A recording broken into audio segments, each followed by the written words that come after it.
elections, where, when the fickle breeze of popular favour has turned round, those who have been chosen consuls and praetors are viewed with admiration by the very men who made them so.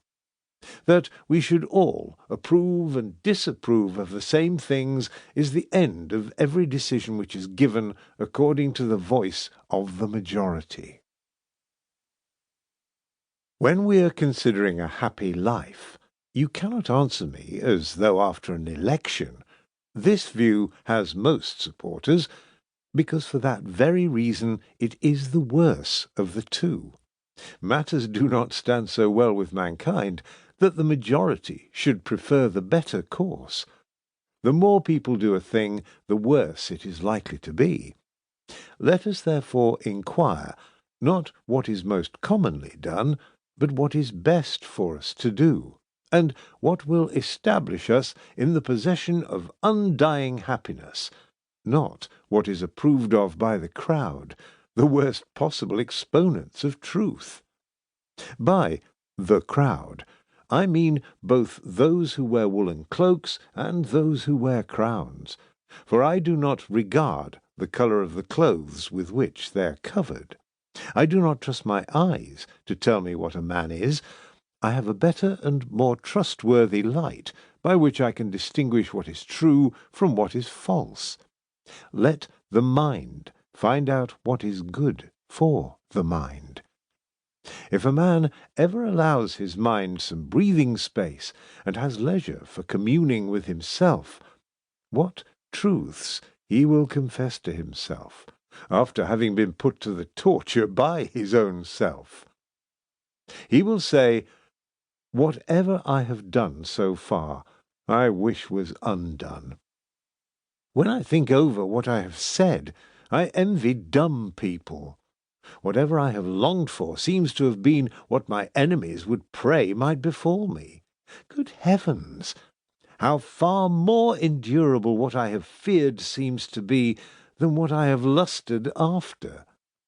I have been at enmity with many men, and have changed my dislike of them into friendship, if friendship can exist between bad men.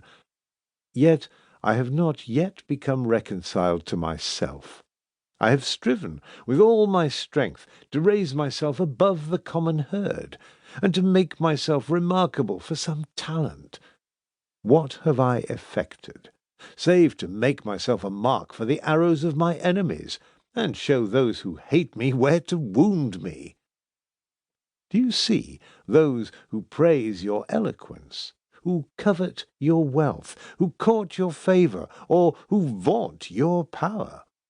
All these either are, or, which comes to the same thing, may be your enemies.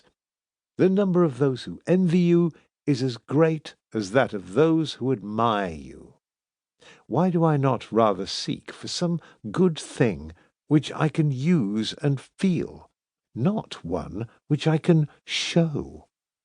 These good things which men gaze at in wonder, which they crowd to see, which one points out to another with speechless admiration, are outwardly brilliant, but within are miseries to those who possess them.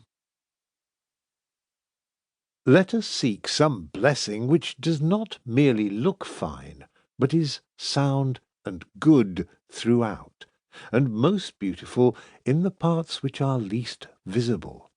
Let us unearth this. It is not far distant from us. It can be discovered. All that is necessary is to know where to stretch out your hand. But as it is, we behave as though we were in the dark, and reach out beyond what is nearest to us, striking as we do so against the very things that we want. However, that I may not draw you into digressions, I will pass over the opinions of other philosophers, because it would take a long time to state and refute them all. So just take ours. When, however, I say ours, I do not bind myself to any one of the leaders of the Stoic school, for I too have a right to form my own opinion. I shall therefore follow the authority of some of them, but shall ask some others to describe